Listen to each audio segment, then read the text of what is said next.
कराची में कदीम इमारतें आसार कदीमा लैंड माफिया के निशाने पे हैं। 1.5 घंटा मैं हेरिटेज डिपार्टमेंट में बैठकर आया हूँ। डीजी साहब ने कहा कि हम क्या करें। एसएचओ साहब वो कहते हैं ये हमारा मैटर नहीं है, जब लोग मर जाएं इसके बाद आप हमारे पास आइएगा। बताइएगा कि ये हम देख रहे हैं कि ये तो बहुत कदीम इमारत है और आसार कदीमा को तो कोई भी नहीं गिरा सकता, लेकिन जिस तरह ये झुकी हुई है तो लग रहा है कि इसके पिलर्स काट दिए गए हैं।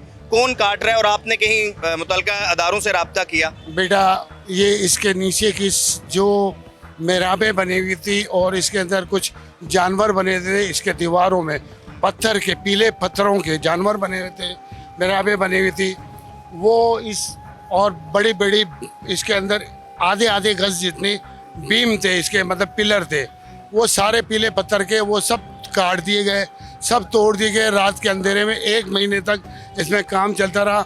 मैं बीमार था, मेरी तबीयत सही नहीं थी, मैं आ नहीं रहा था। जब मैं आया तो मुझे यहाँ के इलाके वालों ने बताया कि ये इस तरीके से हुआ है। मैंने जब देखा तो मेरे पाँव के नीचे ज़मीन निकल गई और मैंने इनको कहा कि भाई ये क्या जुल्म कर दिया आप लोगों ने। तो बोले भाई बस हमारी मर्ज़ी है, क्योंकि इन्होंने एक सामने वाली दुकान है वो किसी एक अच्छा शरीफ आदमी है। माफिया कौन है, कोई नाम आपको मालूम? लैंड माफिया इसके अंदर ये अभी आजकल नए उभरे लैंड माफिया। रब्ता किया हो कहीं रेलिवेंट अदारों से, डिपार्टमेंट पे, SCBA से, सिंध बिल्डिंग कंट्रोल अथॉरिटी से रब्ता किया हो, आपने हेरिटेज डिपार्टमेंट से रब्ता किया हो, आपने पुलिस में कोई एप्लीकेशन? बेटा मैंने हेरिटेज डिपार्टमेंट में जाकर मैंने उनको एप्लीकेशन दी और वो उन्होंने रिसीव करके मेरे को दे दी। और दूसरा मैं वहाँ सिविक सेंटर के अंदर बिल्डिंग कंट्रोल वालों के पास गया, उनको मैंने दी, उन्होंने भी रिसीव करके मेरे को दे दी। मैं जब SBCA गया हूँ, SBCA वालों ने रिसीव करने के बाद कोई एक्शन नहीं लिया। इसके बाद मैं हेरिटेज डिपार्टमेंट में गया हूँ, हेरिटेज डिपार्टमेंट वाले के अभी मैं होकर आया हूँ, ये आप कार्ड देख सकते हैं डीजी साहब का। और डीजी साहब ने मुझे कहा कि हम क्या करें, हमारा क्या काम है इसके अंदर। मैंने कहा सर हेरिटेज का डिपार्टमेंट ही आपसे बना हुआ है। वो कहते हैं कि ये काम SBCA वालों का है, हमारा काम नहीं है। इसके ऊपर SBCA एक्शन करेगी, ना हमारे पास इंस्पेक्टर हैं ना हमारे पास कोई लोग हैं इसके ऊपर एक्शन लेने वाले। मैंने सर फिर अदारे को बंद कर दिया जाए, इससे अच्छा तो ये अदारा बंद कर दिया जाए, किसी काम का नहीं है ये अदारा। जब पुलिस वालों के पास जाओ उनको एप्लीकेशन दी, पुलिस वालों ने वो एप्लीकेशन रिसीव करने से इनकार कर दिया। मैंने उनको जब एप्लीकेशन दी 1 घंटा मुझे थाने के अंदर बिठाया गया। अभी 1.5 घंटा मैं हेरिटेज डिपार्टमेंट में बैठकर आया हूँ। DC ऑफिस में गया, DC ऑफिस के अंदर मैंने एप्लीकेशन दी। कौन सा थाना था? परेडी थाना, सदर परेडी थाना।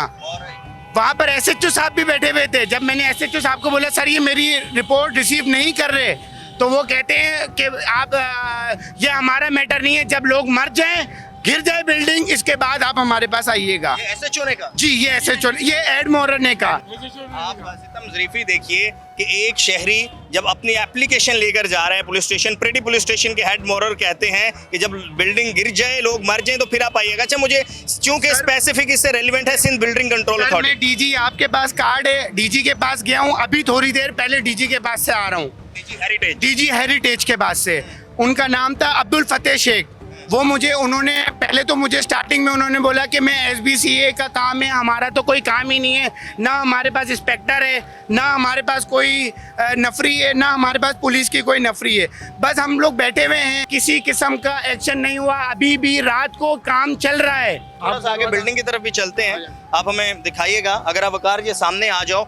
और व्यूवर्स ये वो बिल्डिंग है जो कि कम से कम 150 साल से ज़ायद साल पुरानी है, लेकिन इसके आगे ये जो आपको शटर नज़र आ रहा है, ये जो लैंड माफिया है इसने इसके पिलर्स नीचे से काट दिए हैं और आगे शटर है। हमने उनसे रब्ता किया, हम उनसे जानने की कोशिश की, बल्कि हम कहे भी कि आप दुकान को ओपन करें ताकि हम अंदर से दिखा सकें, लेकिन उन्होंने कहा जी हमारे पास जो है वो चाबी नहीं है, वो ठेकेदार के पास है। लेकिन आप क्या समझते हैं, चूँकि SBCA के बगैर यहाँ पर कोई भी लैंड माफिया हो या कोई भी हो, कुछ नहीं हो सकता? SBCA आप ले लें, हेरिटेज डिपार्टमेंट आप ले लें, आप बगैर रिश्वत दिए, बगैर किसी को पैसे दिए कोई जगह तोड़ के तो देखें, उंगली लगा के देखें, कल आपके पास आके खड़े हो जाएंगे ये।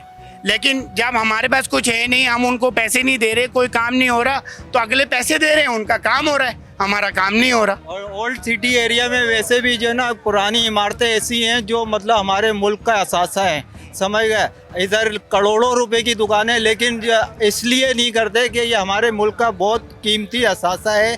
150-200 साल पुरानी इमारतें हैं, तो अगर हम देख सकते हैं ये देखें सर, ये पूरा पिल्लर आ रहा है। जब आप ये दुकान खोलें, अगर ये पिल्लर ना कटा हुआ हुआ तो आप जो जुर्माना मेरे को देना चाहते हैं मैं लूंगा। ये पिल्लर कटा हुआ है, अंदर से पूरी दीवार छील दी है। इस दुकानदार की भी बेचारे की दुकान चिल गई है। हजारों लोग, बच्चे, औरतें वगैरह आती है, अल्लाह ना करे कोई हादसा हो जाता है तो इसका जिम्मेदार कौन है? जो बना रहा है या वो है, या जो इजाज़त दे रहा है वो है? ये बताएं हमारे को। सदर में 197 बिल्डिंग है। ये जंग अखबार में आ चुका है। जो HDH के अंदर आती है उसको आप जो है ना तोड़ नहीं सकते, हाथ भी नहीं लगा। हाथ भी नहीं लगा सकते। गवर्नमेंट ऑफ पाकिस्तान ने, ब्रिटिश बरतानिया ने जो है ना बराबर लिख के दिया है पाकिस्तान को। जी जी। इंडिया में अभी तक जो है ना वैसी की वैसी बिल्डिंग है आपको HDH के अंदर नजर आएंगी, क्या समझे? और पाकिस्तान में तोड़ी जा रही है, लैंड माफिया तोड़ेगी। कराची में सब जानते हैं कि 90% इमारतें गैर कानूनी तौर पर तामीर हैं, जो कि SBCA की मर्जी के बगैर मुमकिन नहीं है। एक रेड प्रॉपर तौर पर चलता है। आपने कुछ भी तामीर करना हो, आपने कुछ भी गिराना हो, सो हुकूमत को चाहिए, गवर्नमेंट को चाहिए कि वो लोग बुलंदोबाला दावे करने की बजाय हकीकी तौर पर ये जो सिस्टम है, जिस सिस्टम के तहत पैसे चलते हैं और जिसका जो दिल चाहता है वो करता है, तो ताकि एक प्रॉपर पॉलिसी बनाई जाए।